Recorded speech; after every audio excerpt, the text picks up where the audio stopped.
Order! Order! You are an incorrigible delinquent at times. Behave yourself, man!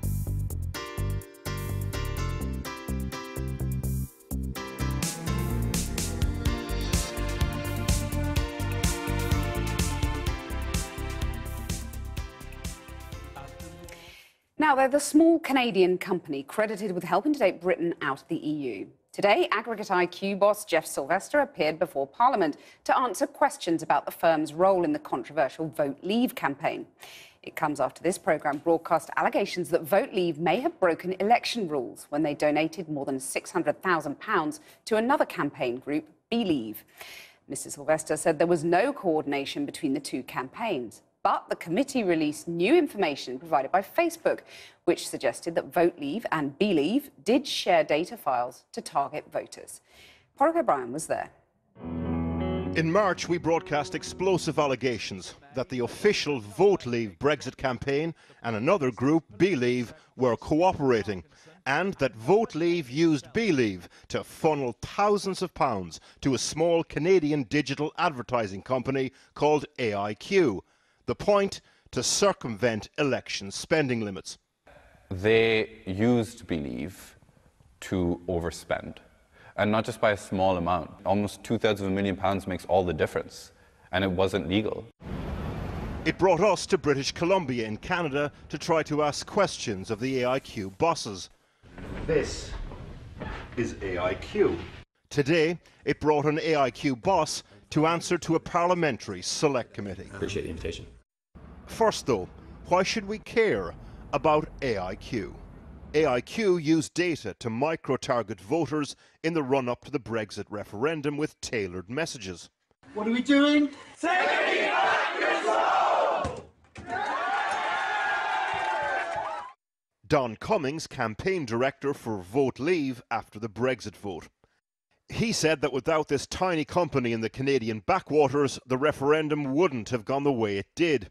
His testimonial on the AIQ website subsequently removed.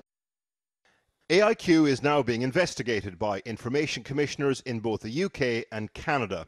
The Electoral Commission here are also investigating Vote Leave's referendum campaign and AIQ's role within it. The key questions: to what extent did Vote Leave and the smaller group Believe coordinate with each other around work with AIQ? And did this constitute a breach of electoral law? Vote Leave, Believe and AIQ have always insisted there was no coordination, something reiterated by the AIQ boss at the Select Committee. Today, though, something of a bombshell. Just as the Select Committee started questioning the AIQ boss, Jeff Sylvester, the committee released a letter from Facebook to the Electoral Commission. Facebook say they found custom audience data files that were used to target voters by Vote Leave. The same data files were used by Believe. In the letter, Facebook say there was one data file custom audience, one website custom audience, one lookalike audience that were used to select targeting by both Vote Leave and Believe pages.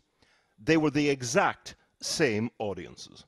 The existence of those files and them being exactly the same would suggest that either Vote Leave had given those files to Believe, who then gave them to you, or that you or someone in your company used the Vote Leave files for Believe advertising targeting.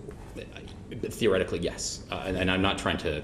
It's got to be probably one or the other, isn't it? It can't really be a third. Well, like based on what you read there, I don't know if they mean that those data sets were used on both pages or that both used that number of data sets. If there's common data sets being used by different campaigns, then that's either them sharing them between each other, which they shouldn't do, or you as a company, because you're working across all these people, using common data sets to support all of your work, which again I think would cause issues for... Either would be cause for concern, yeah. And I can see that the Electoral Commission has that information, and if they needed more information from us, then we're happy to provide it. So. We've put this to Vote Leave and Believe campaign groups and are yet to hear back from them on this specific point. Both groups and AIQ have insisted time and again that they were not involved in any wrongdoing. Porrick O'Brien reporting.